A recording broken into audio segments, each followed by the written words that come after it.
Greetings, Matt comrades. It is your humble DM, Mike Gergoni, here to let you know that we here at Material Components are now part of the Punch Up Entertainment Network. Punch Up is proud to present such podcasts as Panel Up, The Action Shelf, and the very podcast you're listening to right now. And of course, the best way to support all of these shows is by going to patron.podbean.com/punchup and becoming a patron today. When you do, you'll get access to all sorts of bonus content, including a brand new one-shot from the folks here at Material Components, in which our heroes attempt to solve a murder in the urban fantasy streets beyond the Veil. If you ever wanted to hear Michael Listman playing as Detective Sasquatch, now's your chance. Once again, that's patron.podbean.com/punchup. Thanks for all the support, and now, let's get you into this week's episode.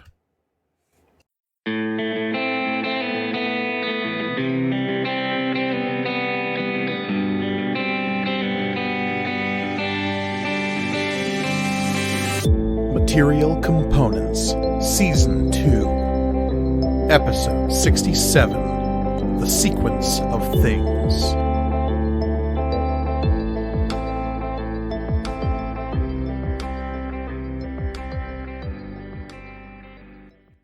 Greetings and welcome to Material Components, the actual play RPG show all about a galaxy of magic and the adventurers who live there, brought to you by Punch Up Entertainment. I am your humble dragon master, Mike Gergoni, and joining me, as always, are our stalwart adventurers.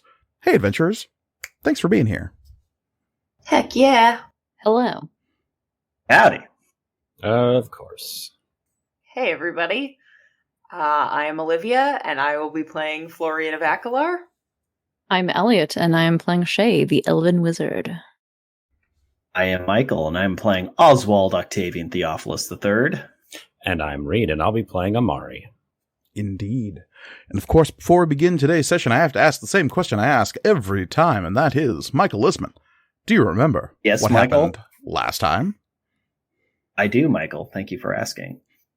So we got out of warp, our mostly successful warp sesh, thanks to Shay, and and well, we started to have some visions. The power went out on our ship.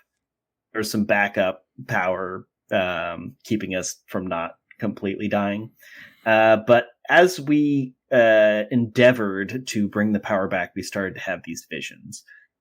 Shay saw their best friend from the academy who they left there.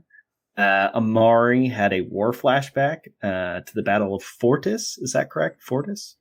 Oswald saw his loving, caring father, and Florian saw his family / terrorist cell, basically the inciting. Your family / terrorist cell. Everyone has one. Potato. We all have them. Yeah, Who exactly. needs them? Yeah. And basically Florian saw the event that led to him having to get scarce all of a sudden. So we all come out of that. The power comes back on, and by talking with Mara, we come to the realization that the visions we were seeing was actually the Archproctor saying hello in a way that the Archproctor does, basically getting to know us and all the things that make us tick, and make us, sad. And yeah, we learned that Mr. Zinn was unable to give us a heads up. The Archproctor didn't like that idea. Not going to look too deeply into that motivation.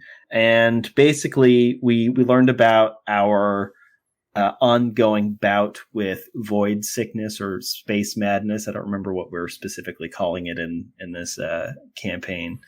It's called a lot of things. It's called a lot of things. It's developing in interesting and exciting ways.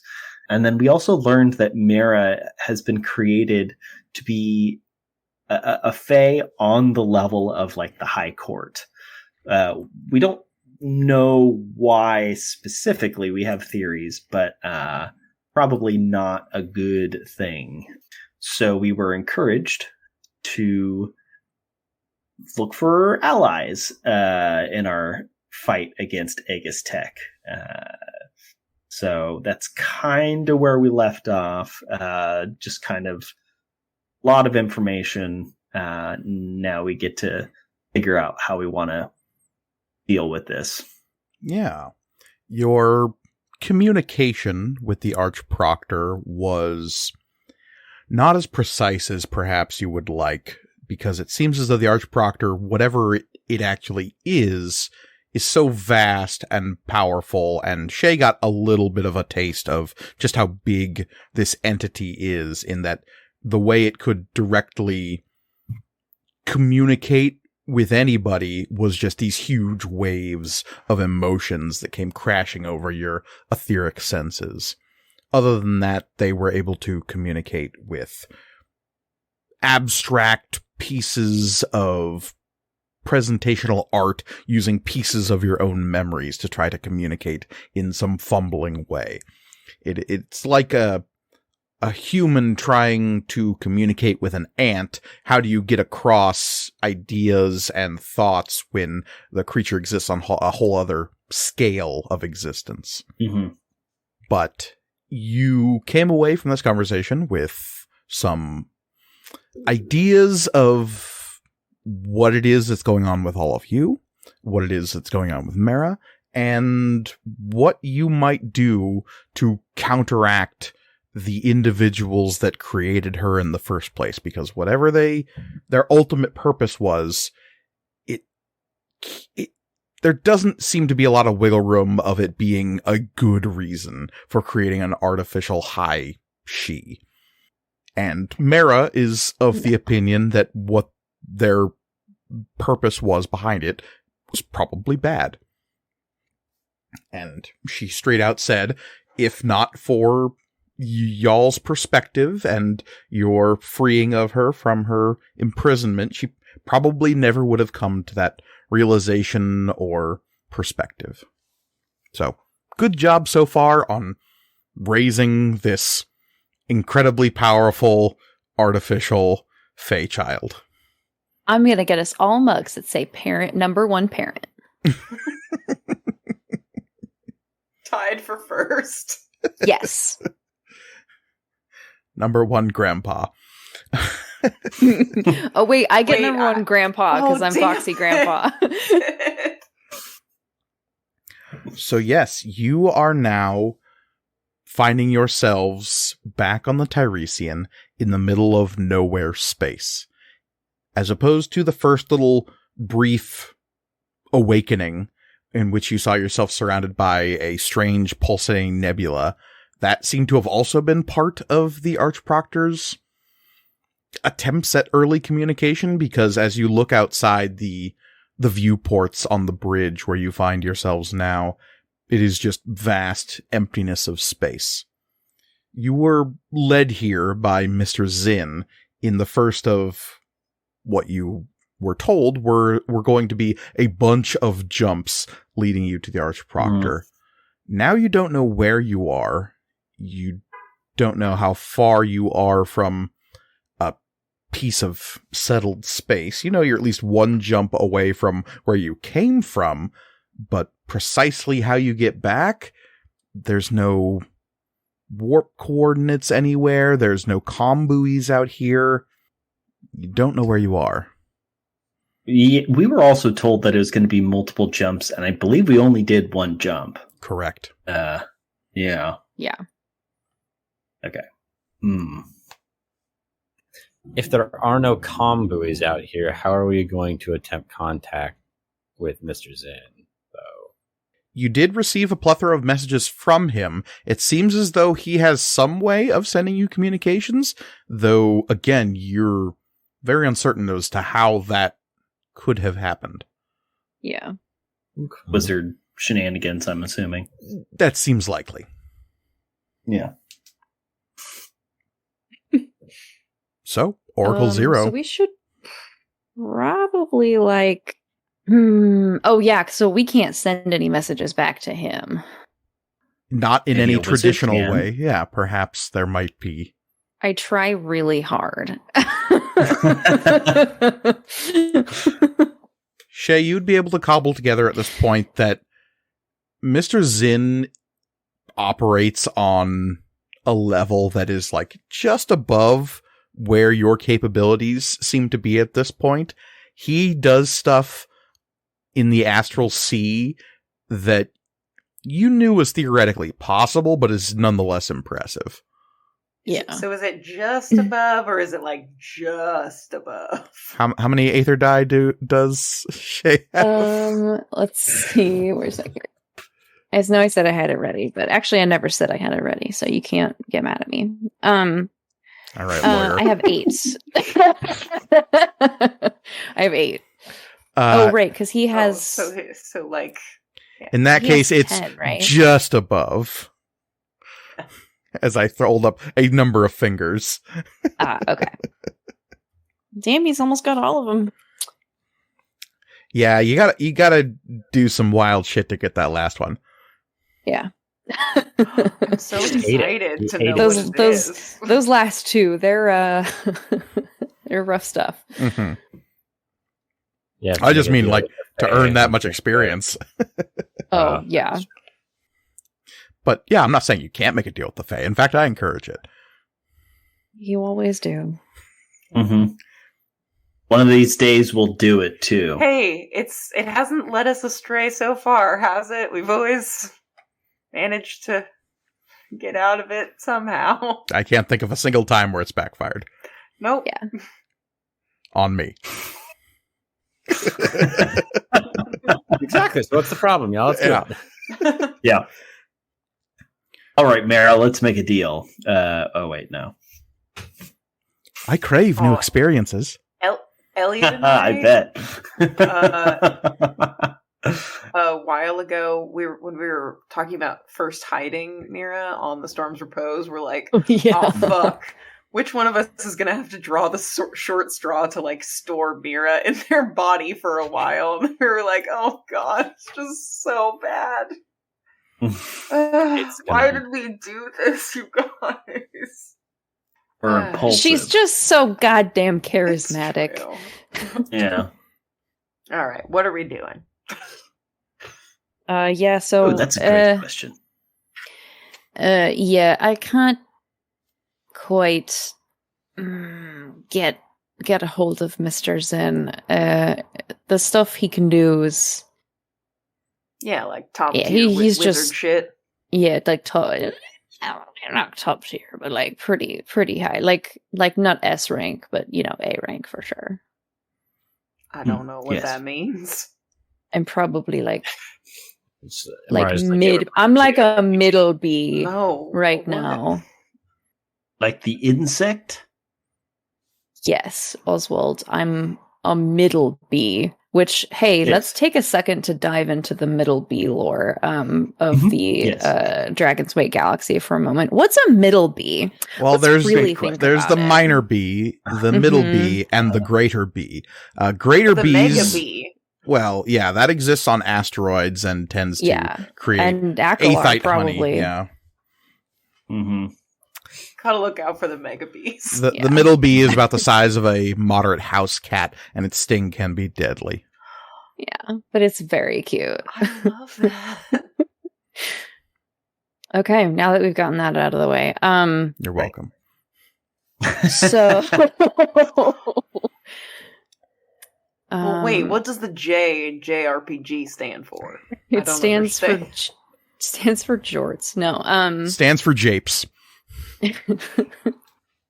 yeah, I don't know, guys. I can try to navigate us through the astral sea without Mr. Zen's help. That's true. He did show you how to do it. Yeah, And we did get there And intact. I could kind of vibe my way back to like where we were. Are we going back to where we were? Did we get to where we were going? We did not get to where we were going, but I don't think that we can go where we need to be going. Hmm. I mean, I could pop back in to the astral sea and like see if I can, like, see if Mr. Zin is even there. So how long has it been since this is like we came out of the? Oh yeah, think it's been we're- like a Conversation? second. Yeah, if it's been 2 minutes, it's like, oh, how do we give this some time a little bit? Yeah. Looking right. Still at- traumatized. Yeah, looking Well, at it also- chronometers, you can actually determine that it's been a few hours.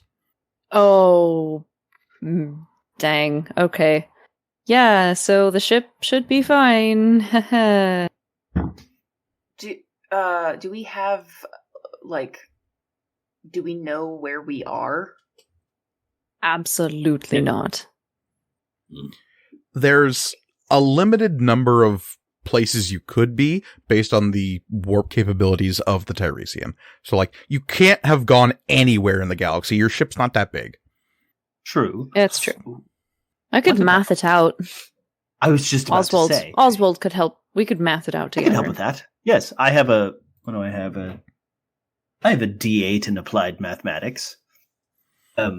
So if we consider how far we can jump with this size ship, and then triangulate that with the stars that we can currently see, perhaps we can maybe get a gist of where we're at. So, Florian's eyes immediately glaze over. Oh, as hell yeah. soon as you start saying. rather than having Shay attempt to vibe it out, you are attempting Yeah, I to think use I could science do it. and math to try to navigate in space. Hey, it was my Say idea in the that. first place. Yeah, that's a great idea. It's just my first instinct is vibes. If there's one thing we know about complex space travel, it's that it's mostly done on vibes. It's mostly based on True. vibes. I mean, like, but for real though. listen, this is it the real, kind of is. and this is the real reason that I'm an artist and not an astronaut. Look, I've specifically crafted the setting that flying by vibes is a viable option. I'm just Yeah. Yes. But Oswald, I will help. I have a D8 or just a D6 in my knowledge Oh, great. talent, so I will Excellent. kick you a Nice. D6. Does anyone else have How a difficult is talent this or gonna be? specialization that might be able to help with Let's see interstellar here. navigation? Not in a way that Survival? would be like applicable to this. Yeah. If you want to become the ship again, then maybe, but like I don't know. I could do that. That's true. She's like, Would that she's help? like, I don't know that would help, but I can do it. Just say the word. Yeah, knowledge would help. I would say possibly engineering might be able to help. Perception might be able to help. Survival? There's an argument there. I Surviving in could- space. Yeah, well, and also like Yeah. survival's about like tracking and being able to orient yourself and like Looking at the stars, I mean, that's just classic survival. Yeah. There. I would Star say- How much does Florian know about star charts? based on the face Olivia's making, Galaxy-wide? I'm gonna say it doesn't apply here. navigation. Yeah. I was gonna argue for it, sorry guys, but but then I thought about it more and I was like, hey, listen, I could like navigate us by the stars anywhere on Akalar. You want to go Yes, anywhere on that is Akalar? I can get you there based on the stars. Not so much in some random place in the galaxy. Okay. Well then, it seems as though you have the help of one of your allies. You have your own specialization, and what's your tactic you're using here? Let's go with clever. Seems appropriate. You think this shouldn't be... It's hard. It is hard. You're in an unknown part of space. You don't have any... There are a couple of constellations that are fairly constant in the galaxy that you can orient by, so long as you can see them. There is a constellation called the Spear, which is fairly recognizable almost anywhere in the galaxy. The only place that you can't see it is on the far, far side of the Eastern Reach. And based on which direction the spear is pointed, you can usually figure out your relative position in certain quadrants of the galaxy. Cool. And hey, It's like even if we couldn't see the spear, that would also be at least a little bit helpful. Yes, absolutely. True. It's like a galactic compass, a little bit. Kind of. Based And on where it's pointing.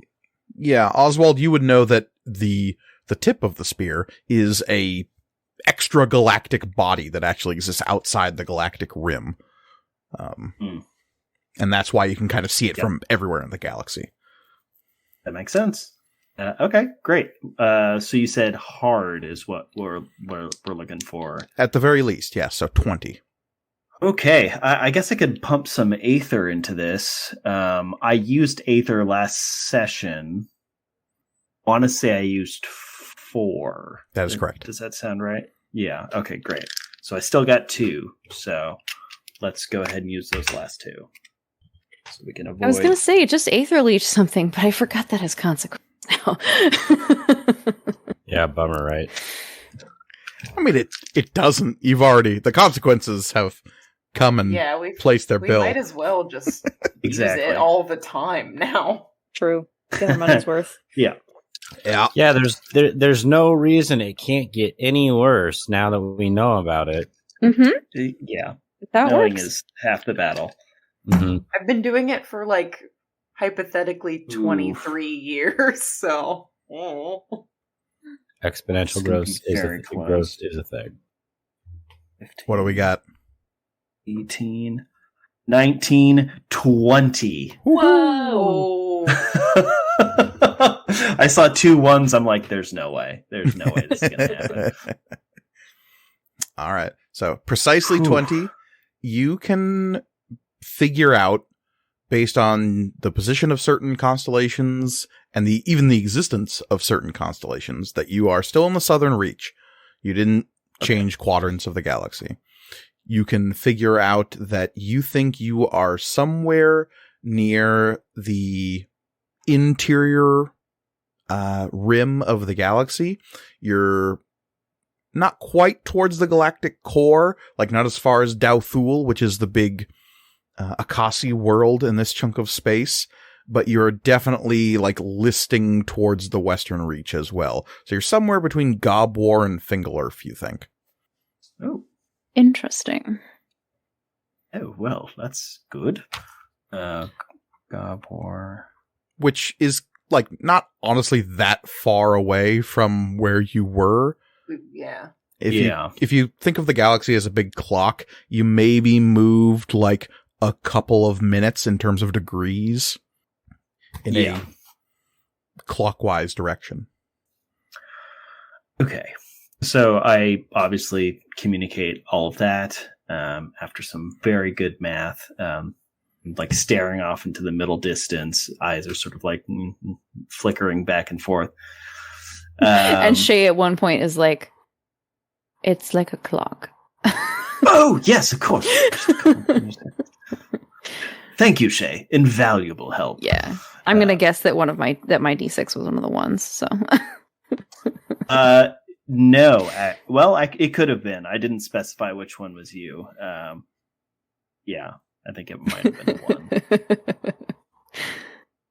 But that's okay. Okay, so we know about where we're at, which is good. Not in the middle of nowhere.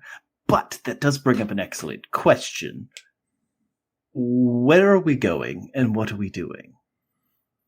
And with that information, you could very easily pull up your little like on board star chart and figure out like, okay, where's the nearest settled worlds and like what direction vaguely would we have to go in?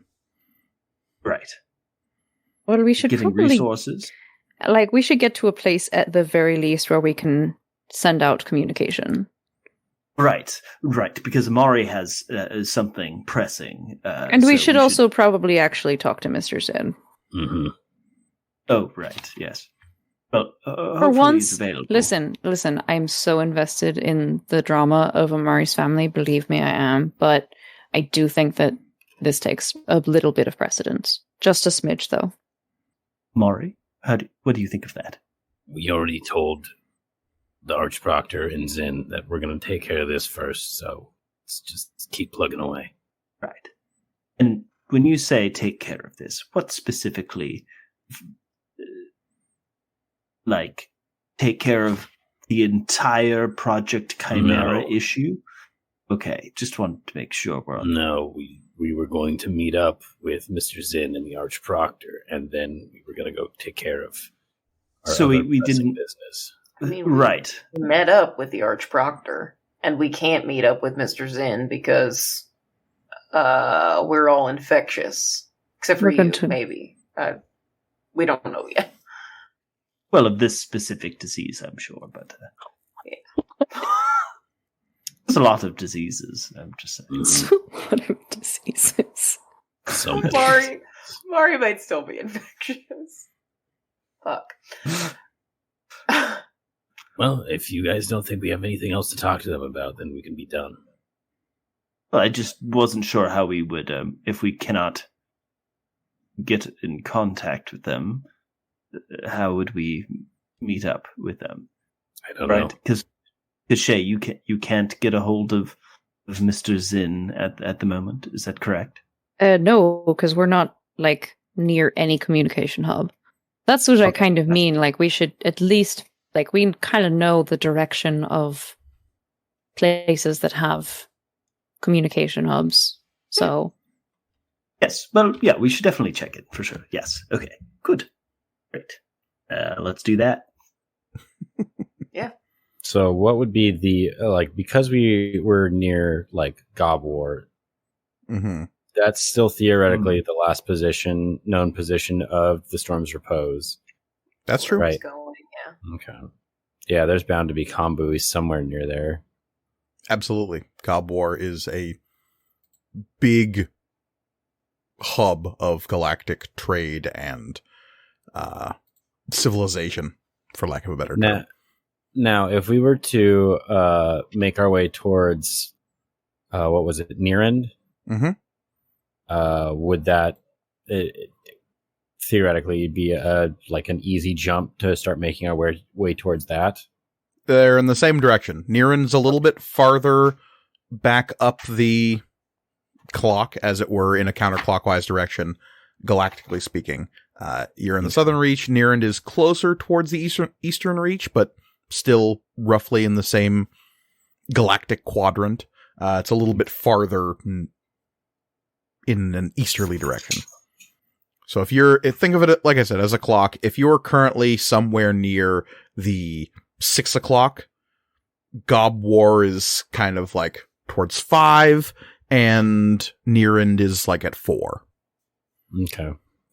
Well, Right. I mean, we might as well start, doing 2 birds with 1 stone then. Yeah, for sure. You're going to hit Phrase Oswald? Very offensive. Yes. You're going to throw a rock at Oswald? Wink. Sorry, do you want me to use a Leon expression? Eat 2 birds with 1 bite? What? I prefer skinning more than one way to skin a cat, but that's very rough. Good. I like that one. Can't say I've ever done it. It sounds fairly barbaric, but based on your current position, you can determine that the closest planet you could jump to that has a comm buoy and a warp nav point is not Gob War. That's a couple of jumps away. It would be a planet called Ruatov. It's a small, out-of-the-way settlement that just happens to have comm buoys and a waygate. okay, great. That works. Nice. Now, All right, Amari, kick it. because you don't currently have a waygate to operate on, you do have to navigate there. Because you know exactly where you're going, it's a lot easier. But it is still something that Shay has to do. Yeah. Oh, never mind. Amari, just sit there. Shay, kick it. Shay, because Hey, Mr. Zinn is not with you, guiding this process, I am going to need a navigation roll from you. Alrighty. Alright, sorry. Let me get my horrible child off of my desk because my wireless headphones are not working. I'm having to use my wired ones, and he loves to make problems on purpose. Mm-hmm. Doesn't sound like a cat to me. No. Quintessential kid. So strange. Okay, navigation roll. That's probably a talent or a specialization. It could very easily be one. Yeah, absolutely. It's a good thing that we, had downtime so that I could make one. We did. A couple sessions ago, actually. Okay, but I hadn't friggin' navigated yet. If anything, the experience of working with Mr. Zinn was what helped create that talent for Shay. And to be fair, they've only done it once. It's not a specialization yet. It's true. Yeah. All right. So I'm guessing that this is a advanced tech role, as we are calling it now. Yes. To let our listeners know, it could be advanced tech, which is the new name of the Aether Tech general talent. So that it can have broader application. I have renamed it. I think an easy argument can be made that this is a piloting role. I could see it being a spellcraft role even. Like there's lots of, I think. Wait! Oh shit! I joked about not having made a specialization, but I did, and I was gonna joke about using it, because it's called Fly to the Navigator. So just kidding. That was a joke. Ouroboros just ate its own tail here. It did eat its own tail. Okay, so what talent is this under? This is under pilot, because I was looking at Aether Tech, and then you said pilot, and I was like, ugh, I only have a D4 in that. But I have a D6 because I upgraded it and gave myself a specialization. All right. Dang, past Elliot is just way more on top of it than I am. So, you've got your D4 in pilot, you've got your D6 in Flight of the Navigator.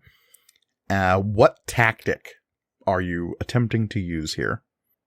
Okay, so that is you're right. Yes, a D6 and a D8, which I don't have in my hand currently. And in terms of tactic, the funny thing is it's either carefully, because I don't want us to die, or it's boldly because I am doing this without any kind of guidance. They are both a D6, so it doesn't super matter mechanically. But narratively, there's a supreme difference here. I am going to do this carefully because I think I'm still a little rattled from the freaking death by 1,000 cuts that I suffered earlier. Okay. So you said you had a D6 in piloting? Yes. Okay. D8. Yes, a D6 in piloting, and my specialization is a D8. Okay. So and both of those dice plus your tactic.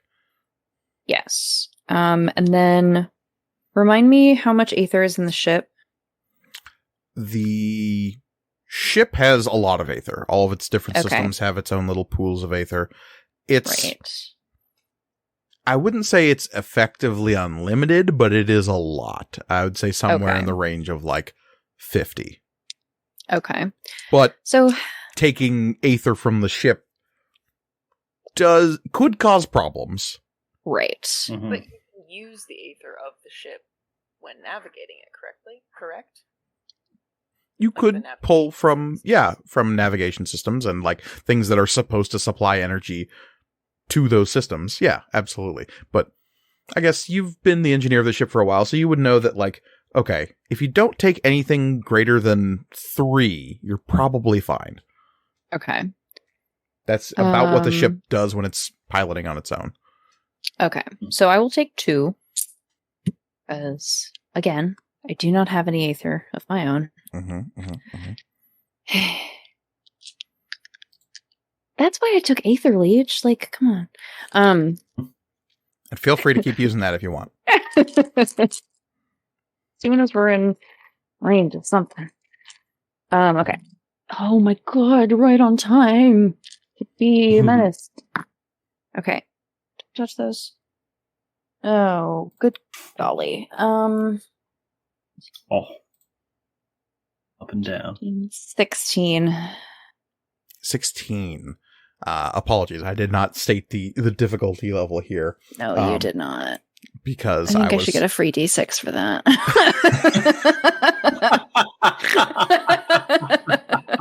Wow.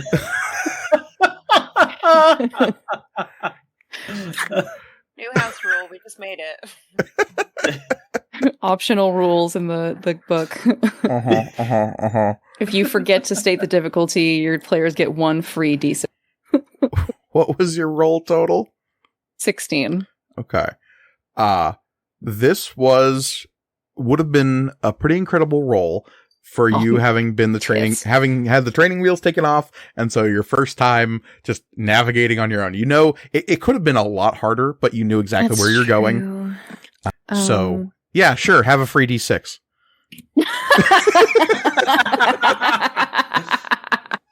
Or how about a D12?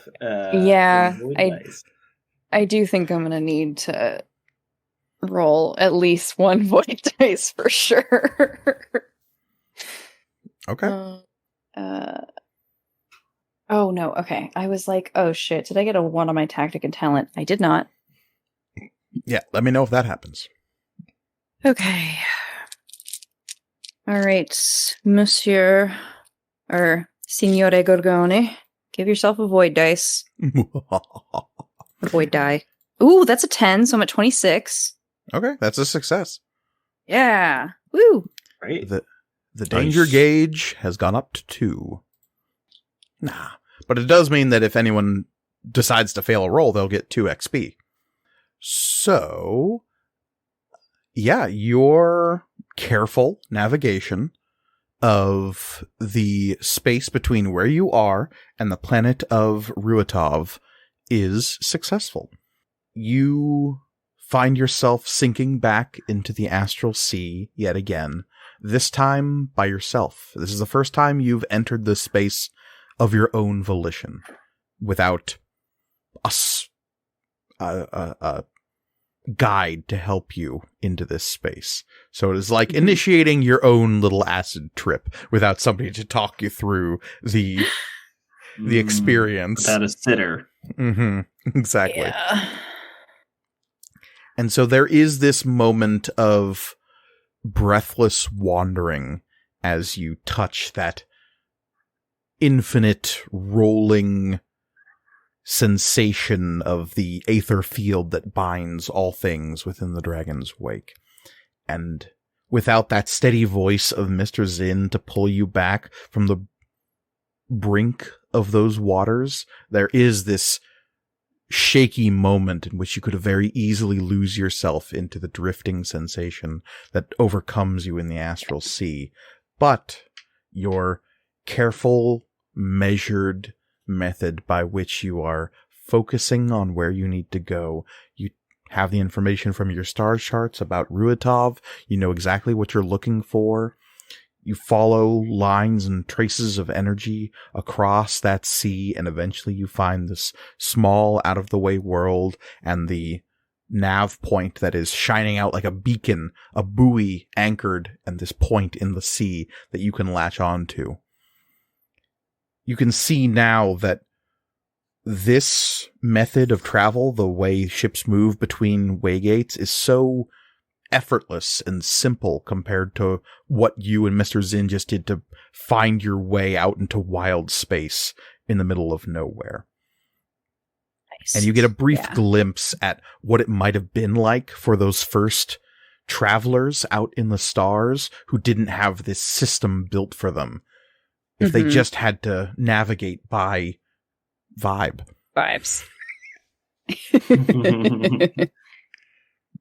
But finding that waypoint, finding that waygate is suddenly you're not sailing dangerous waters. You are simply pulling like a barge across a steady stream. There's still rocking and eddies, but it is much more controlled, much more guided and directioned.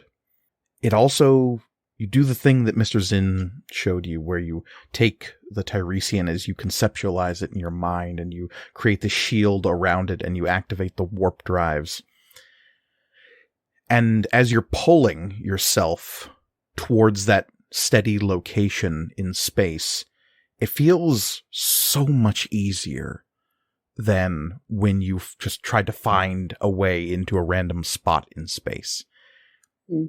There's a reason people build bridges across rivers. There's a reason people construct dams to direct water. There's a reason people fly in spaceships towards a waygate. There are safe paths that have been charted over countless centuries in the Dragon's wake. And maybe moving off of those charted routes is what caused the pain and the sensation last time. Maybe it was just bad luck, but this time you get there, there's no trouble, there's no 1,000 little cuts on your hand, there's just the sensation of movement, and the rest of you inside of the Tiresian feel that buckling pull behind your navel of a normal warp. The 3 minutes in the Emerald Void passes, and you are in space yet again. You see a world in the distance that I don't think any of you have ever been to before, but it is settled. There's traffic in this system. Your comm systems light up as you reconnect with the MetaNet and all the other communications systems that the Dragon's Wake has to offer. I am going to assume, or at least on Florian's part, I'm going to do the same sitting up on the bridge, just to, make sure that there are eyes on me. Just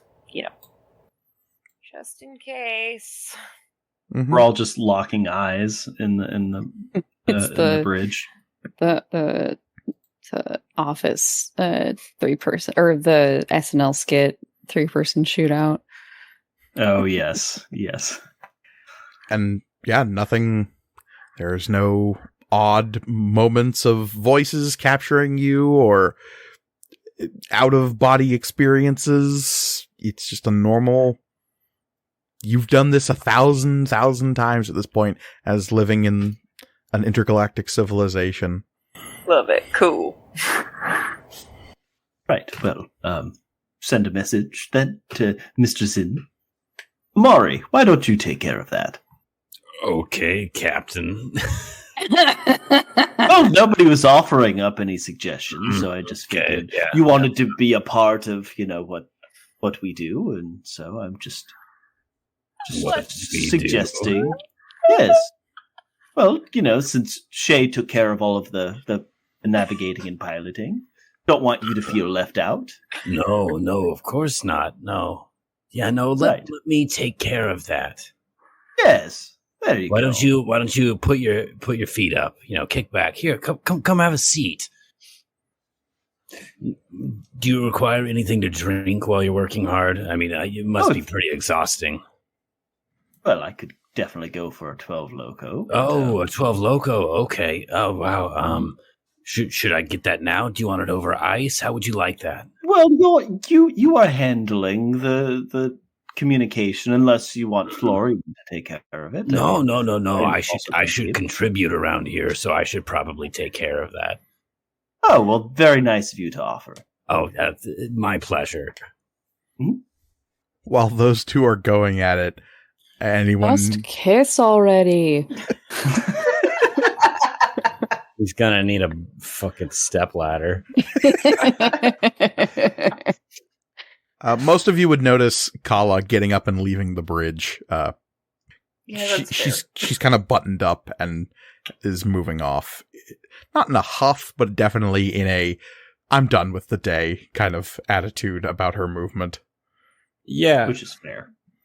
Question. Did we ask Kala or Vesnus if they had any interaction with the Archproctor at all? It seemed they did. It was noticeable that they did. Okay.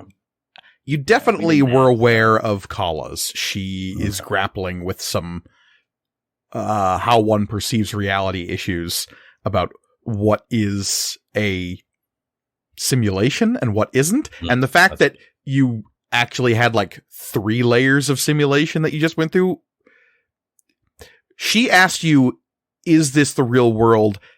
in what you then discovered was another layer of simulation created by the Archproctor. And I said to her, 100% yes. Yeah, you did. I mean, that. Hey, listen though. We weren't in the Metafae, which was really what I was talking about. She should know that.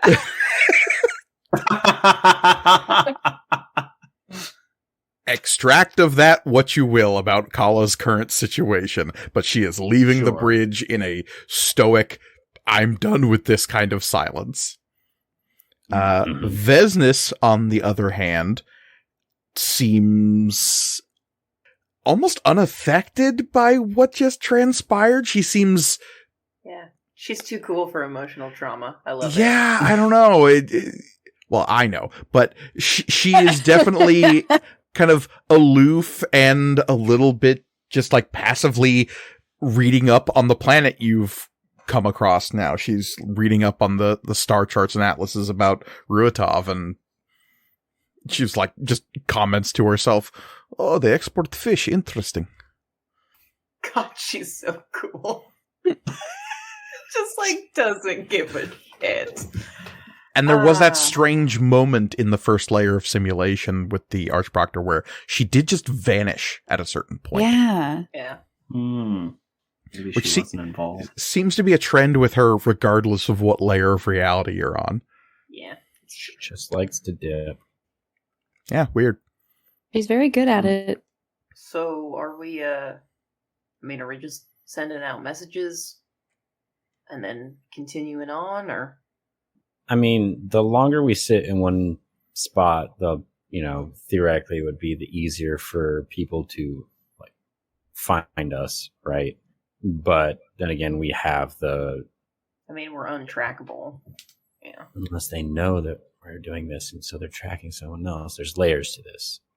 Layers. Yeah. Your Formian generator makes it so the Tiresian doesn't show up as the right classification of ship when it enters the system. And so it is much harder for somebody to just track your movements based on ship registration and its classification and it's all the identifying markers that make a spaceship without visually seeing it. If somebody just eyeballed you, nothing's stopping people from doing that. Yeah. Other than the vast expanse of space. It helps. It really does. Yeah. Yeah. But if you land somewhere and somebody goes, Tiresian, huh? I think I read something about that somewhere. No, I didn't. You actually didn't. Yeah. I spend an experience point to nullify that memory. But yeah, I figure we check in and yeah. Go. I will send a short message to Zin. Okay. Saying, met the Archproctor. They came to us. Figured we didn't need anything else on our way to our next stop. No hard feelings. XOXO. You get a quick message back, again, apologizing for the Archproctor's methods. Mr. Zin would say, it means well. It is truly trying to help. Worse. The first meeting can be traumatic because it is trying to get a sense of you. But if you're alive, it means it approves of you and what you're doing. That's good. So comforting. Yeah.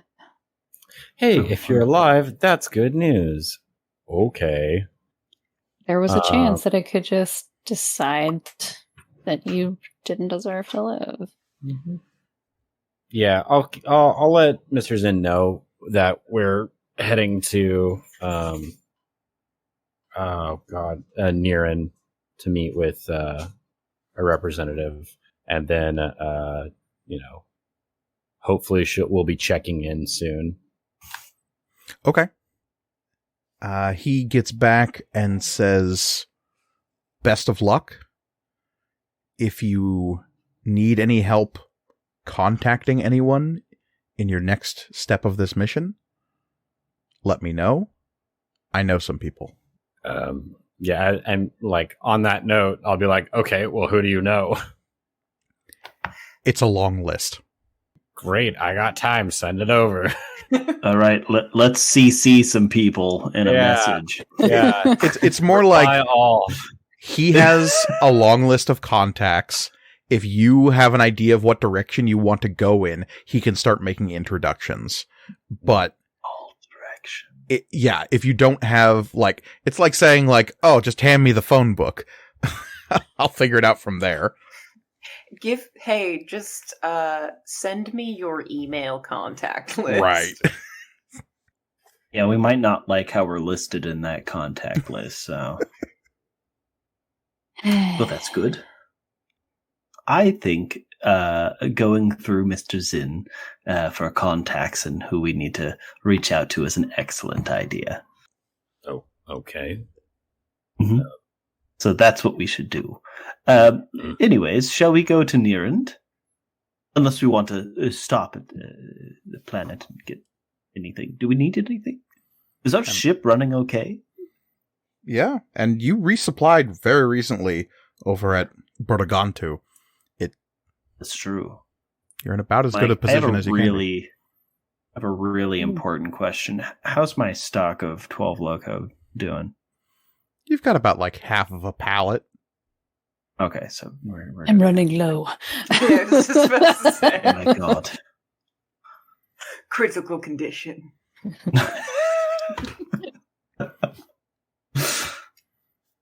It's all waning from here. Okay. Right. To Nierend. Let's do it. Let's meet Amari's family. I love how excited you all are to, meet my family rather than like try and get this, sorted. But yeah, What's okay. sorted? So, speaking of... Is there a problem? Gestures to everything. Vesnes will ask, why are you also keyed up on Amari's family?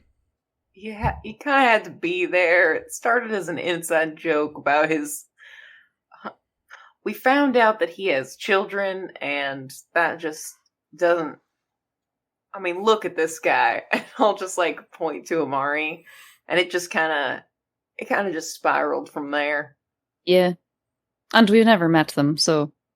He doesn't like to talk about, anything personal, and so we just kind of started speculating. Yeah, filling in the gaps, Yeah.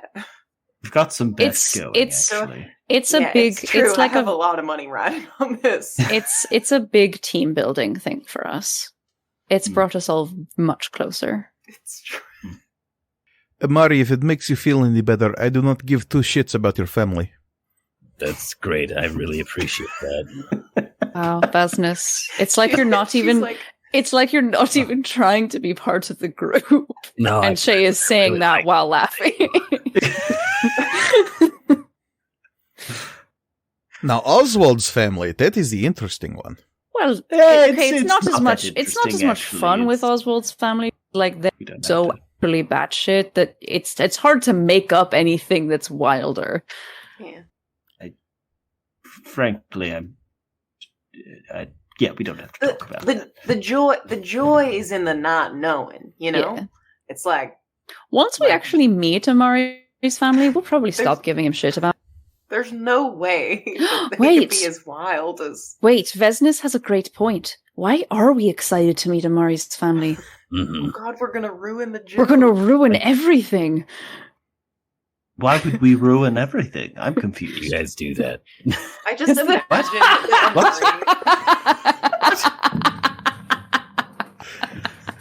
I just imagine that Amari is just 1,000 yards staring out the front of the ship during this whole conversation, just with Reed's current expression on his face, just disgusted with us. it's that look of just a net positive. Yeah.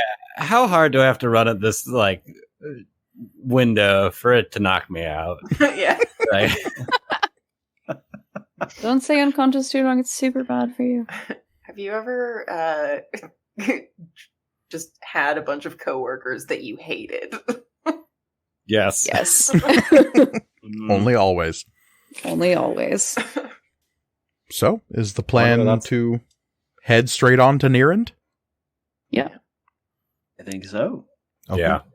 It'll take a couple of warps to get there, but it's a straight shot from where you're at. No more navigation required. You've got a straight line of waygates between you and there. Nice.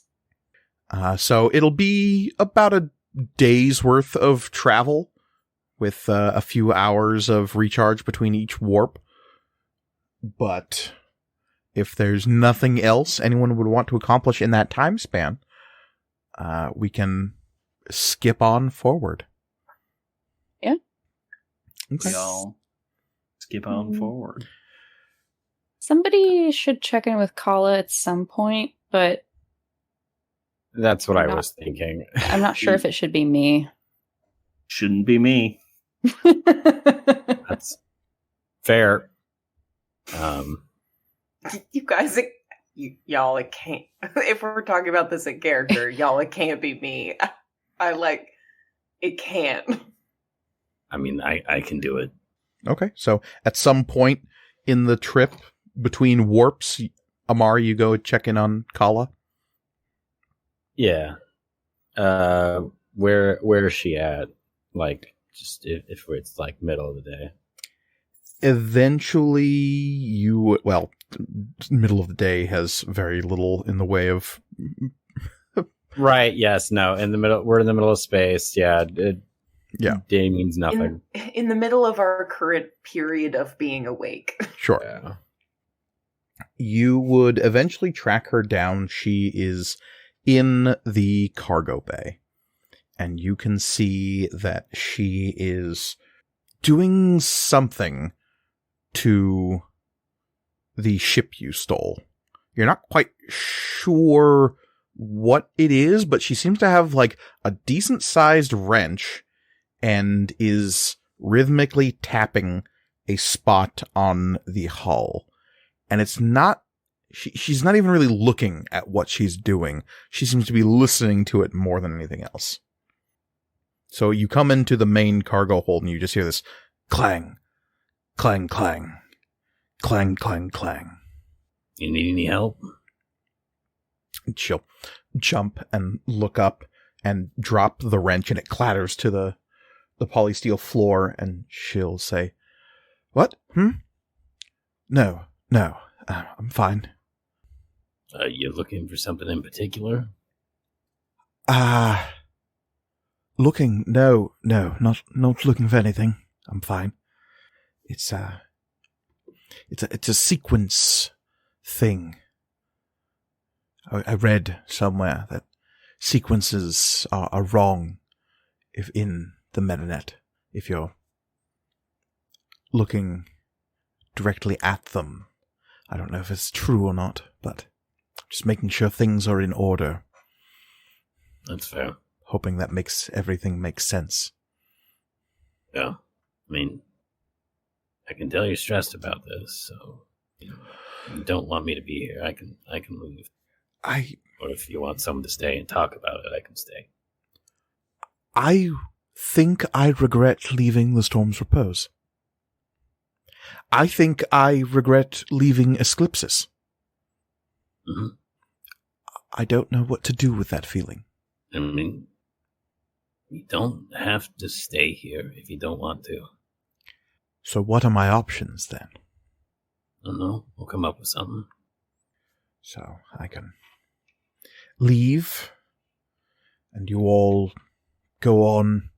She'll look up and button her lip quickly as though she stops herself from saying something.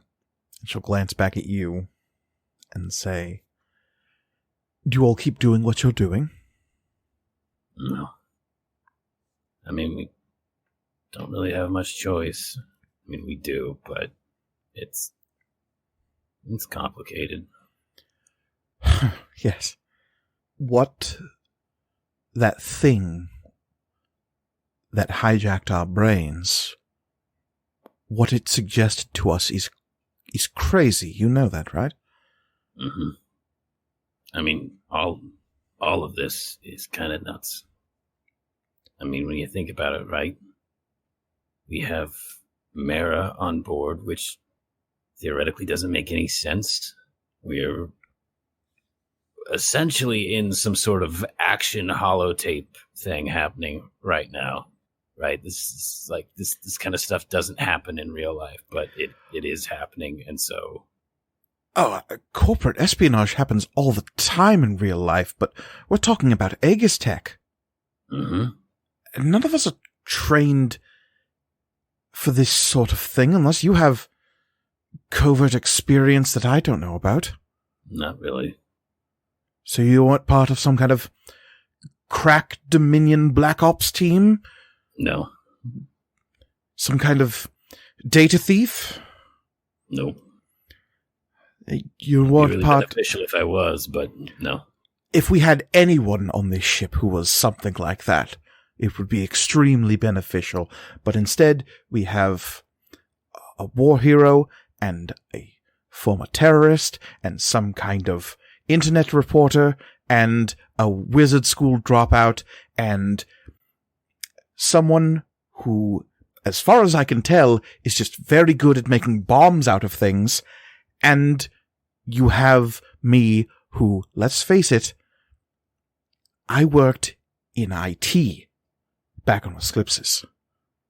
I made sure the weather systems didn't stop working if the date was wrong or something.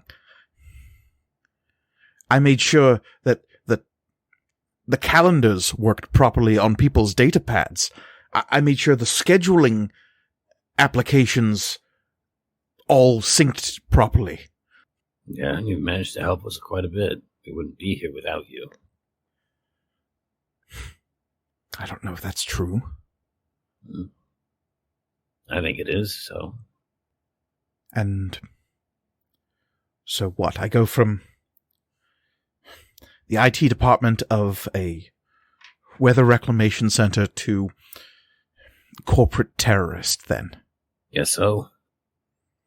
My life has become very strange in the last cycle. I mean, ours all became quite strange just a couple of cycles before meeting you, so. Kala, you're not alone in this. Just want you to know that, so.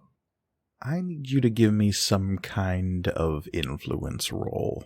Would I'm a war hero help in any respect here? In what way are you plying your war hero gravitas? I've been through a lot of shit.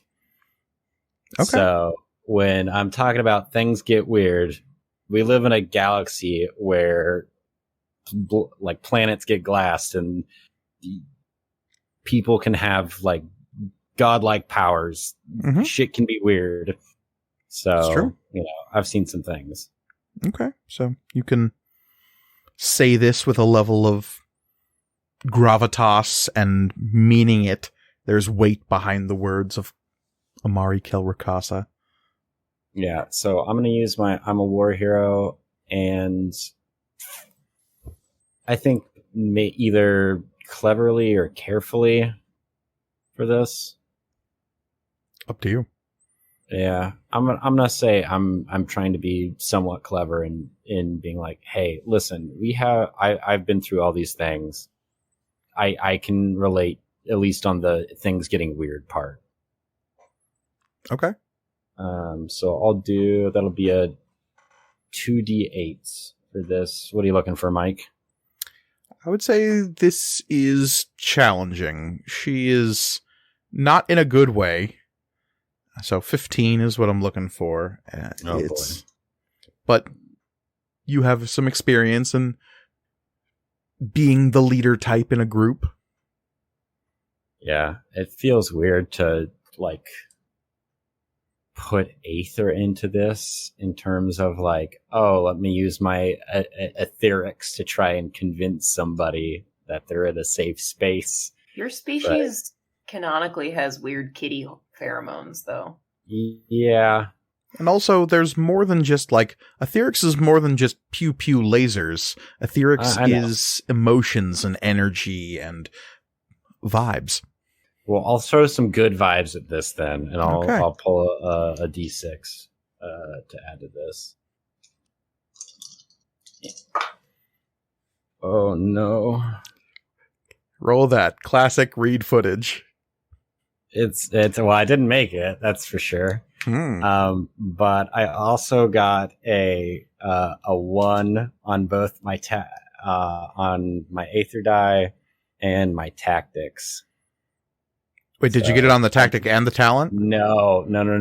Almost. Okay. Yeah. Well, in that case, if you got the 1 on the Aether die, it wasn't spent, so that's nice. Yeah. But that means your total for the roll was what? 10. Do you want to take this failure? I'll take the failure on this. All right. It's like, hey, sometimes I'm not the most convincing person. And Kala will just shake her head. You do get 2 XP for taking the failure. That's what the danger gauge is currently at. And Kala will just shake her head and mutter something to herself and go back over and pick up the wrench and start clanging it again against some metal surface, trying to make sure the sequence is in order. I guess with that, I'll just give her like a knowing glance and just like a thumbs up, and I'll head out. She doesn't seem to acknowledge either of those. That's okay. She doesn't need to. It just needs to look good in the frame. Mm-hmm. Mm-hmm. Damn, if only Axelom and Dito had been here. If only. You know, his 4th doctorate in psychology really would have been useful Really here. I wish Axelom and Dito was my dad. Do you? He doesn't seem like a great dad. It's true. He does seem like he's having... The one person Axelom Dino can't diagnose is himself. Oh, that's so deep. Tragic. It's so tragic. It just makes him all the more compelling and lovable. It's true. I don't know how I could roll my eyes harder. I might hurt myself. Eventually, the Tiresian emerges from its last warp into the Ruatov system. Shay. Maybe? Oswald. Florian. Yes. I need each of you to roll a d12. D12, you say? I'm gonna look. You gotta look eventually. I can keep my hands. I eventually okay. gotta look. But... I got a 6. Okay. A 1? 1. And I also got I got a 2. Okay. You arrive without an incident. Yay! Ooh. That you know of. That seems fine. Sure. Amari stubbed his toe. I was just about to say, I was like, yeah. Space madness wise, we were fine. Otherwise. So. Nirend is a densely populated world nearer the edge, the border between the southern and eastern reach. There's not really like a firm border between the reaches of the galaxy. It's really just a broad concept for galactic navigation.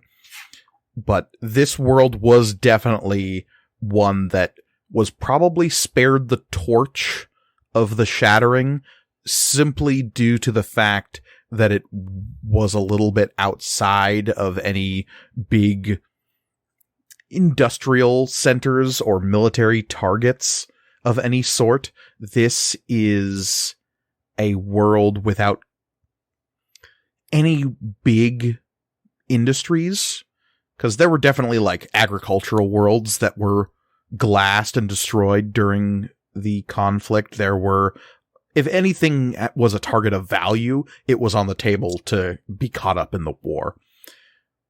Nirend is only remarkable due to its unremarkability. It is fairly standard in terms of its resources that it has available to it. It is a fairly standard Goldilocks world, kind of generally temperate. It's got oceans and continents with all sorts of terrains and environments on it.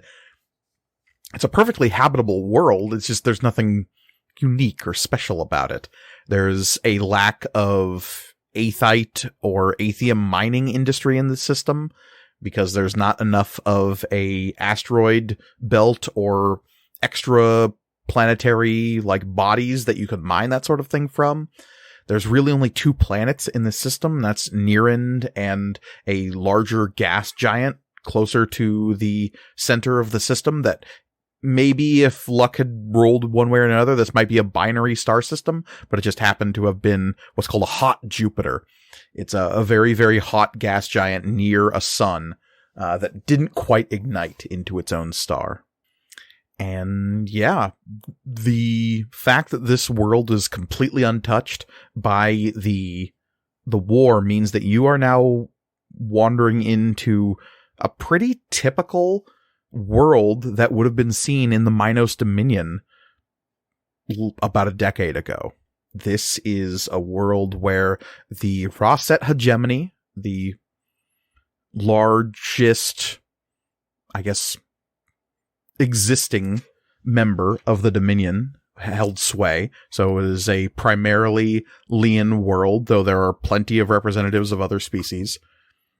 It doesn't have any big exports or imports. It is a settlement. It is a colony world where people can live and have full, uninteresting lives outside of the spheres of galactic politics, but still within the power structures of what was once the largest government in the galaxy.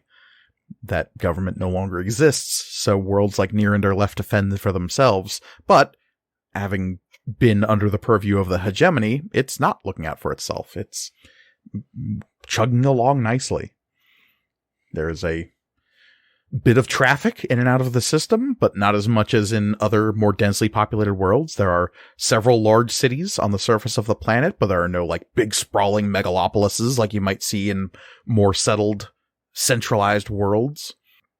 There is a brisk traffic going to and from the largest city on the planet, which seems to be kind of the cultural center of this world. You would know that the city's name is Raustia. And it is the largest port on the city, and you are contacted by the kind of exterior system pickets as soon as you come into the system of just like, hey, log your ship as it's incoming into the system. What's your business here? Which berth are you going to? Like, all of those arrangements begin to be made as soon as you enter the system proper. There isn't a huge military presence here. The treaties that were signed post-war definitely made it harder for governments like the Clansmoot of Yagurash and the Rosset hegemony to have armed themselves. Most of their militaries have been disbanded at this point, at least in broad sense. They still have like defense forces, but they don't have big active militaries anymore. So there's like probably a planetary defense force, but it's not like there are picket ships in this system waiting to patrol near you. Mm-hmm. And yeah, very easily you can set up a berth, and I guess the big thing, Amari, is do you make your presence known? No, not yet. Okay. Yeah. I would like to get an idea of what this planet is and like maybe like go out and about before we just go step into some sort of meeting. Okay. You would be able to know that the primary city, Raustia, is also home to the hegemony, like, public offices. I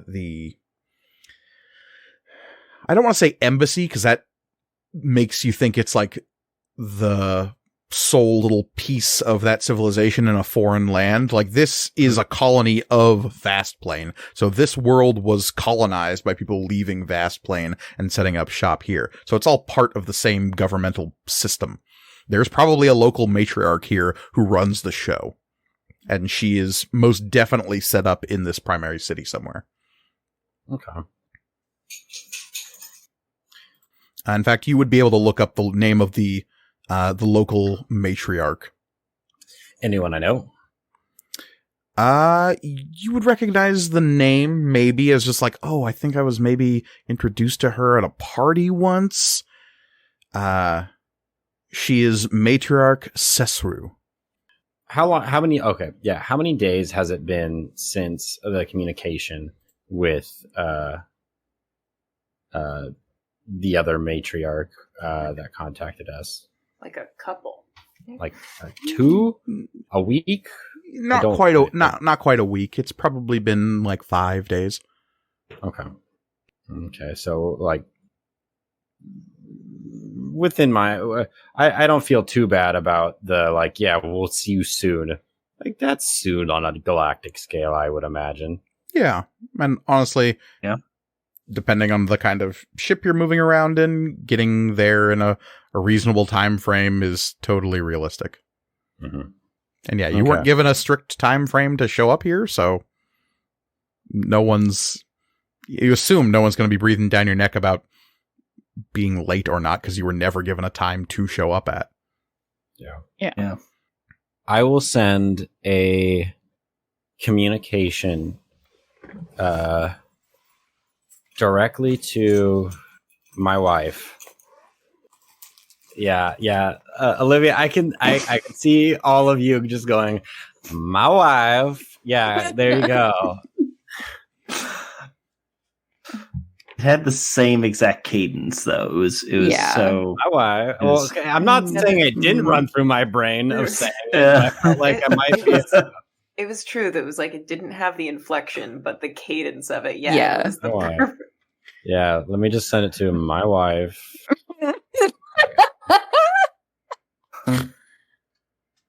How can I be more deadpan about my own? Let me just send it to my wife. Mike's gonna cut all this out. Yeah, good. He should. I'm giving you enough rope to hang yourselves with, and then we just go from there. Several years worth, I would say at this point. I'm waiting for one of you to run for political office. Then my true game begins. Wait a very long time, I think. Okay, so you send a message to your paramour, Layla. What does it say? Have you made it to near end? Okay. You are approaching the system. You haven't quite landed on the planet yet. You're kind of like approaching in an orbit. You've been given clearance to land near in the main city. Though you have not announced yourself, so it's pretty standard. Like, okay, you've got to wait for this berth to open up, and then here's the contact information for the dockmaster here, and they will direct you towards precisely where you're going. And it's a whole rigmarole, and there are fees involved that you're going to have to pay. But eventually you get a message back, and it says, "Have you?" I feel like her and I are now just essentially texting. Unless you want to say that this is a video call. No. Mike, no. In which case, yeah, the response would be markedly different. Yeah. Almost there, I guess. Strike the I guess. Almost there. See you soon. And she will message back, "Let me know when you arrive." And then response is, and look at that. We're there. What do you know? Roger. I'm always a big Star Wars fan. Specifically the prequels. Of course. Yeah. He was there. He lived it. He lived the Clone Wars. Yeah. I should hope I know him. He's me. It's a very good Alec Guinness. Been practicing for years. Okay. And you go in for a landing? Yep. Without telling your wife the thing she wants to know. Just being clear about this. When she said we're here, I was thinking you meant as in like when you've landed. Or do you mean like when we're here as in interpret it how you will. Well, now that you've brought it up that way, I'm going to let her know that we're here because it seems like that was what you would like to know. Her message to you was, let me know when you arrive. How does Amari interpret that? Given that we're operating on a galactic scale, arriving would be probably at the... Like, not landing, just within the sphere of influence. Okay. So, your first message... is almost there, and then she says, let me know when you arrive. You then follow that up with, we're here. Just making Should you sure. at least wait 3 minutes? No, just so honestly, that is like textbook married couple text. Yeah. Like 100%. I've been sitting out in the driveway for 20 minutes just texting her. No, my mom does that shit all the time. It's just like, oh yeah, we're 5 minutes out. We're in the driveway. Like, what? She would ask for the name of the ship you're coming in on. What does our Formian generator project us as? Well, the name is still the same, right? Mm-hmm. Yeah, you're like, ship registration is basically the same. It's just if somebody scanned you, or the way that like waygates work is they like track the size of and silhouettes of ships that move through them. And if somebody had access to that information, they'd be able to track you pretty easily. But in terms of like somebody looking at your ship is going to tell what it is. So lying about that is problematic. Yeah. Okay. Well, in that case, it would just be like, yep, this is the Tiresian. Yeah. So it would be one of those things where, like, you'd know to turn off the Formian generator when you're making a descent into a planet. Otherwise, people would be like, wait, it's registering as a bulk freighter, and just stare up at the much smaller ship going, well, that's not right.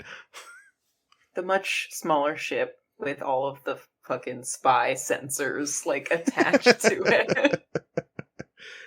Nothing to see here. Nope. So you are currently flying a decommissioned frigate that is called the Tiresian.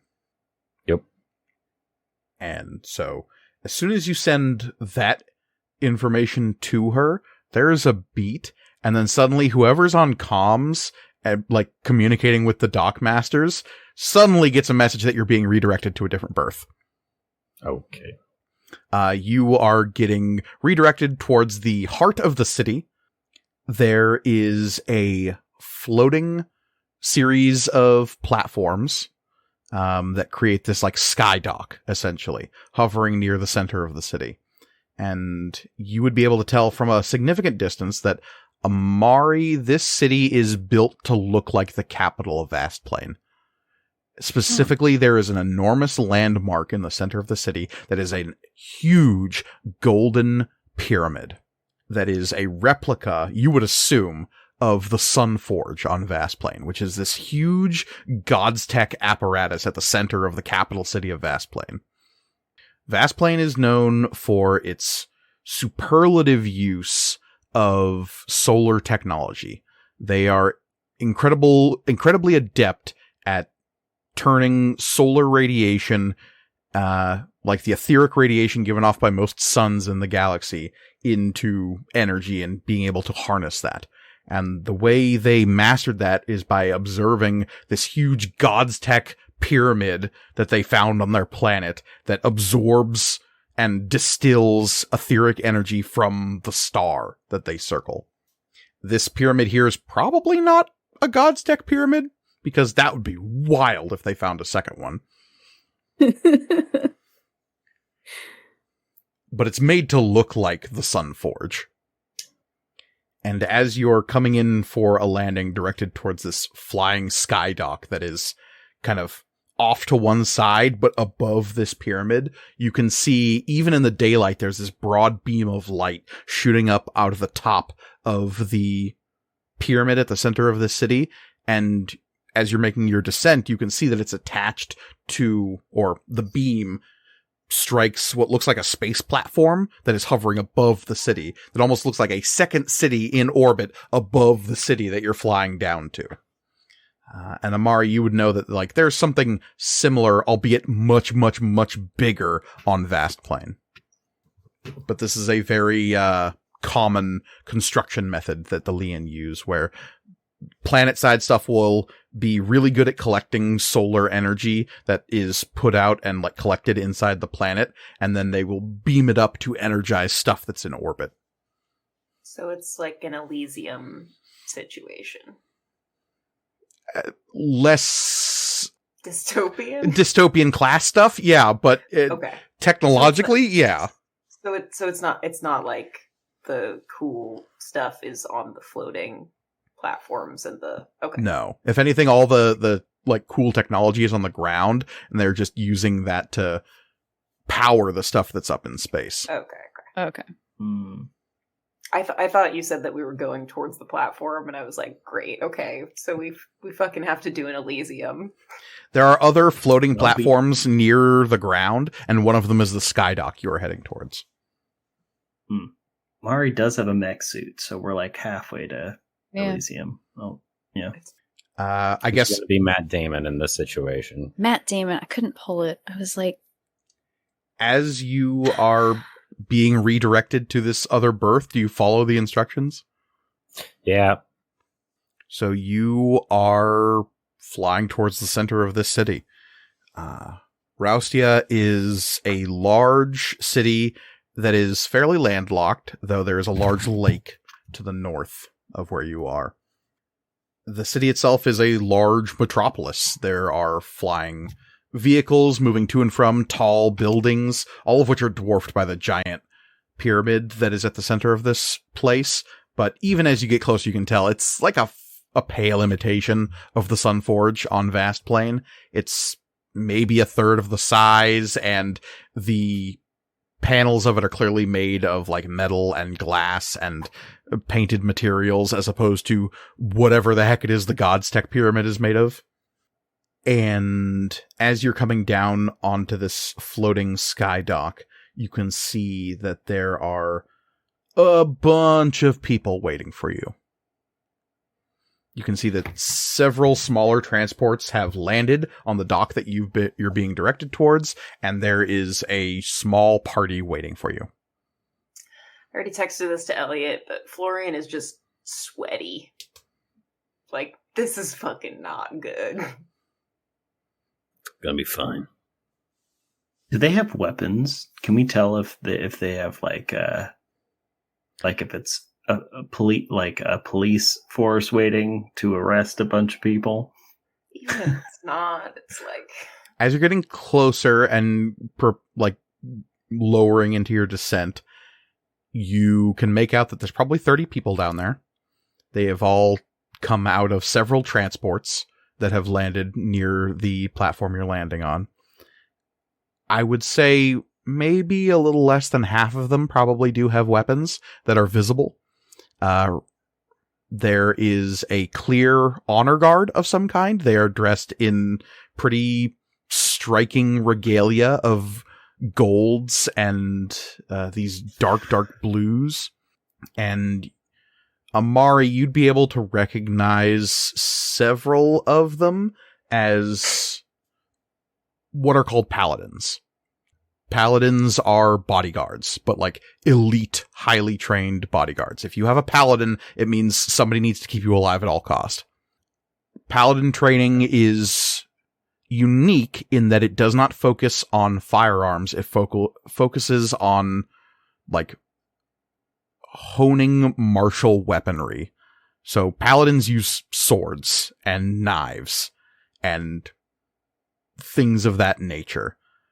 But they're swords and knives in wild space magic settings, so they can use those to, block laser blasts that are coming in and absorb them and redirect them back through their blades. Yeah. Hell yeah. Hell yeah. These like highly trained paladins can wield swords made of gemstone, aethite, to do that sort of thing. Really, really, really badass paladins, usually paladins who are also wizards of one stripe or another, can use weapons made of aethium. Whoa. Think of somebody using a plutonium sword. Right. Completely unrealistic, but space magic allows that to be possible. Cool as hell. You don't fuck with paladins, is my point here. Unless you really want to kill somebody. Or you really, really want to die. Yeah. But, like, quickly. The rest of you would probably have, like, a vague understanding of paladin as a concept, of just like, oh, they're just, like, really good bodyguards. Yeah. There's some, like, Leon fantasy shows that have, like, a very, like, traditional kind of sense of what a paladin is. Yeah. Yeah. For sure. The concept itself originates from Minos, actually, but it has been adopted by nearly every culture. And so, Amari, you would know that, like, the presence of people like that means there's a matriarch down there. Wouldn't surprise me, honestly. And a quick head count would let you know that, like, okay, if you're doing some quick, just, like, bodyguard math, there's more than one matriarch down there. I mean, that makes sense. Like, we're meeting with one, and also, yeah. So, you know that there is a role known as a geminess, which is essentially like the planetary governor. They are matriarchs who run the planet. So you would assume that Cesru, the geminess of this world, is maybe down there with others. And yeah, you come in for a landing, and nobody's pointing guns at you or anything as you land.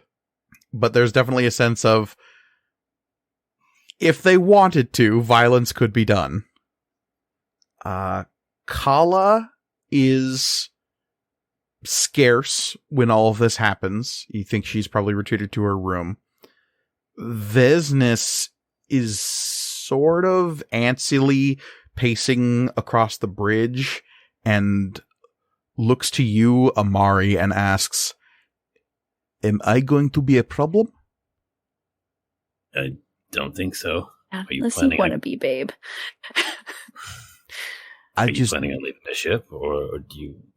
I'm just curious. I have not spent much time... That is... how...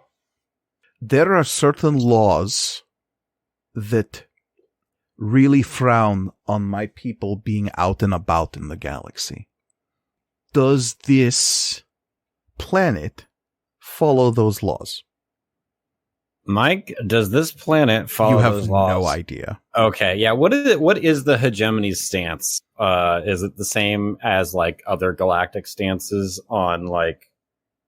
Okay, so... Yeah, there's an old... On the books, it's technically like we need to keep these people quarantined kind of a law for galactic health and safety. But yeah, most people out in the galaxy, especially like in certain circles on the metanet, just like, no, this has been used since time immemorial to repress the cog and, like, make them feel shitty about themselves and stop them from moving about the galaxy freely. A lot of larger governments still follow those practices because they always have, and you need outspoken people to break those sorts of systems that just aren't there in, like, the Empire, and the Dominion always followed them because that's just what they always did. Now that Dominion's gone, who knows? Well, Vesnes, I actually have no idea, so do you want to make a splash or no? No. No? Okay, then. Unless you need me to make a splash. If there is Aegis Tech building here that might be needing splash, I could splash. I'll call you. Okay. And she will go over to a console and start doing a little research where that's concerned. Nice. I love her. Proactive. Like it. Yeah. And Mara will ask, should I be making a splash as well? Ooh. No. No. Not at the moment. Let me go out and kind of test the waters and figure out if this is a place worth making a splash at. Mira, engage weapon systems. We do not currently have those, but We don't have those. I can turn the Tiresian into a rather large bomb if needs be. Vesnus is like, up out of a vent, just like, what? Vesnus would wave a hand and go, I already knew that. Yeah. I thought you were going to say, I already did that. We are ready to go anytime. You do not strap yourself to a bomb unless you really mean it. This is true. I mean, there are 2 politicians from, like, an objectively kind of shitty government down there. They're just, like, right there. Just, like, right there. One of those is his wife. No, she's not a matriarch yet, right? Oh, that's true. That doesn't mean she's We not don't down know there. that, actually. Yeah. We don't know anything about any of this. No. Yeah. But I just out of character. I love how much you hate the hegemony. How much interaction have you had with the hegemony at all? Well, they were allied with the Dominion, which is like a known entity that like sacrificed tons and tons of people in like weird ritualistic bullshit. I think it's probably due to proximity. Okay. Yeah. Look, those ritualistic combats were only lethal to non-Taro. There's a lot of those Hey, non-Taros. listen, Yeah. that's bad. I happen to be one of those types. You do not, under any circumstances, have to give it to the Dominion.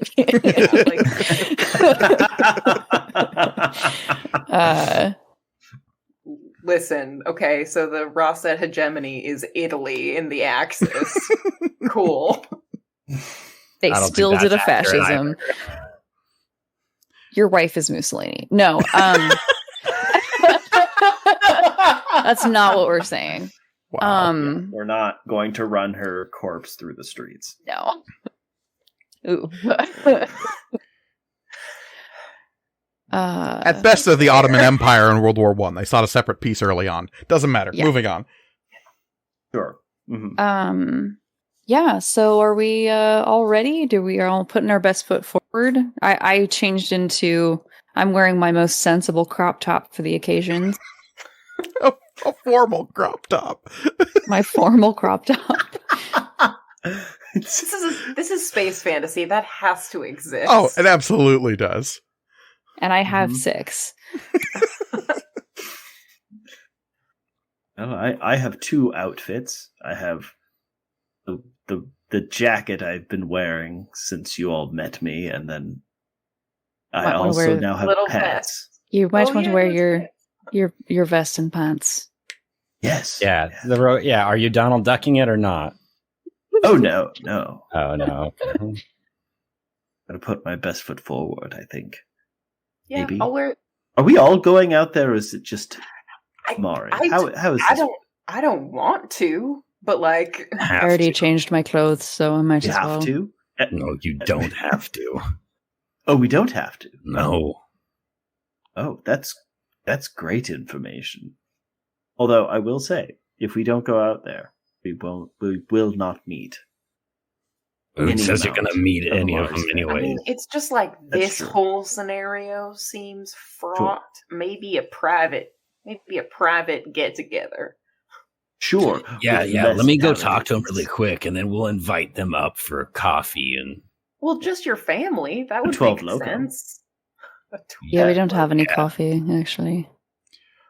Amari, you are keenly aware of the fact that the Tiresian's been sitting on this landing pad for a couple of minutes now. I'm like standing, getting ready to hit the button for the gangplank. You know, open the hatch, just like, oh, who's going? Who's If going? that's Who's the case, yeah, Florian will just kind of like retreat. Like, I'm not gonna. Okay. So just Shay and is Oswald going to meet? I don't think I need to. I don't think. Okay. Yeah. I think In that case, it is just Amari and Shay standing at the top of the ramp With the party. as it opens and lowers you onto the floating platform.